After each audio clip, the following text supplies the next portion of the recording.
Before I explain what Kafirnama is all about and how it aspires to be different, let me begin with a simple question. Was ancient Chinese silk manufactured in India? What a ridiculous question to ask, you would say. Namaskar. My name is Ajay Sharma. Welcome to the Kafirnama.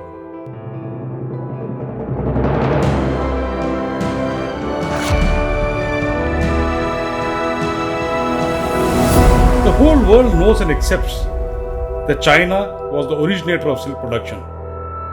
Ancient China has also been synonymous with manufacturing and exporting silk for most of the last 2000 years via the famous Silk Road.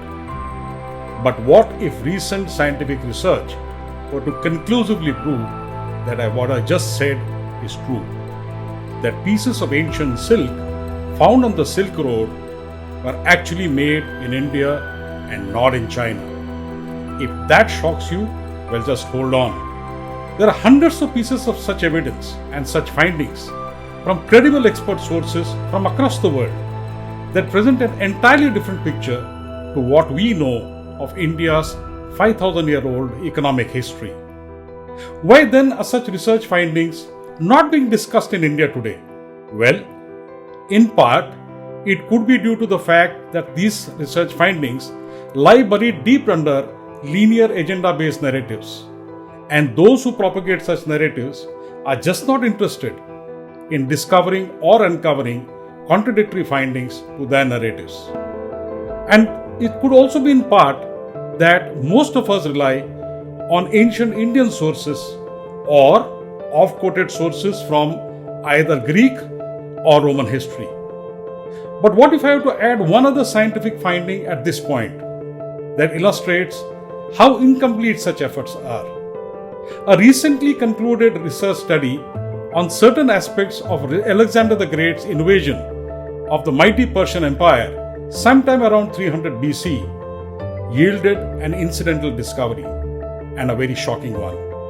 The research finding indicated that ancient Indians were exporting or trading silver with parts of Europe at a time when the mighty Persian Empire or the resurgent Greek Empire under Alexander the Great could not do so. So how did the Indians manage?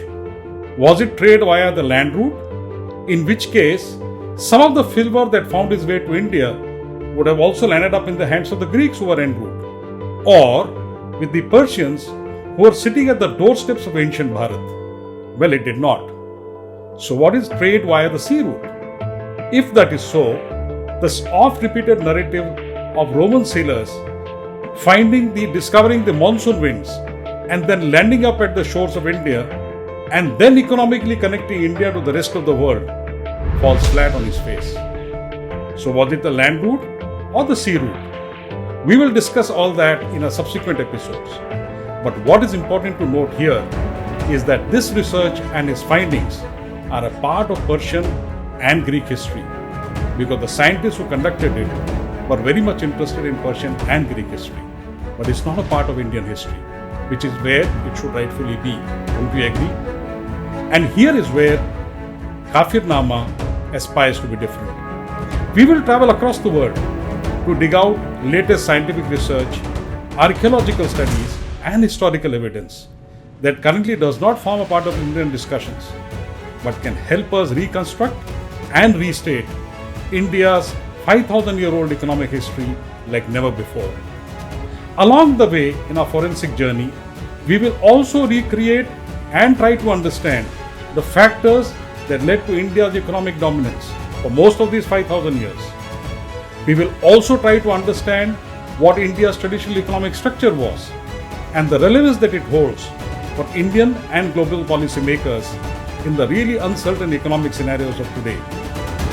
If we are putting in efforts to understand our glorious past, we should take some lessons from it. Won't we agree? So without much ado, please click on the first episode of the Kafirnama. Ancient Chinese silk was actually manufactured in India. Jai Bharat.